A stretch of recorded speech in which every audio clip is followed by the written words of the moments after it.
You often talk about breathe, recalibrate, deliver through the work that you do. Can you share an example of how someone could use that in a civilian setting?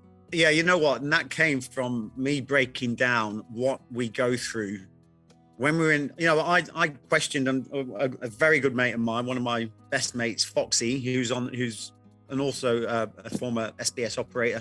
He's on the TV show. We sat down and we said, how did we manage throughout that time of absolute mayhem? How do we manage to step outside of that mayhem, slow everything down to our speed so that we were in control? We put ourselves in the driving seat. What did we do? What was happening? So really, let's look at what happens when you get into a very stressful situation. You don't even know you're doing it, but your breathing starts to become very erratic. What happens then? Cortisol levels start to increase. Our brains can only handle 5 to 9 bits of information at any one time. When we're stressed, that goes down to 1, maximum 2. The only way you can alleviate that confusion through the rise of that cortisol is by breathing.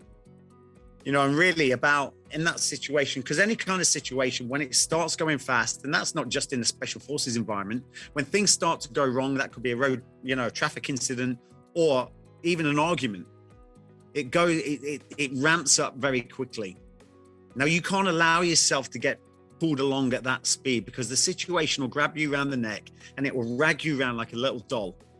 So basically what you have to do in that moment, and it sounds like a long process, but it doesn't have to be. If you know you're going into a situation, you've got to control the cortisol. And the only way you can do that is by breathing. They teach it in yoga. People that do yoga will understand that, but that box breathing, breathe in for 3 to 5 seconds, hold for 3 to 5, out for 3 to 5 seconds, hold for 3 to 5, and control your pattern of breathing.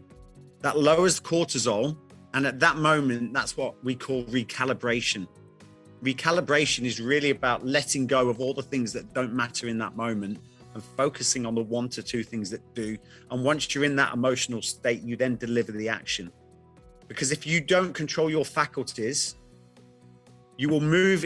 Your brain is just wired to go, get me out of here, whatever it takes. It will take the shortcut just to get out of that situation. 9 times out of 10, you are stepping into further danger or putting yourself, taking actions or making decisions that you're going to regret afterwards. Yeah, you can so just that simple process.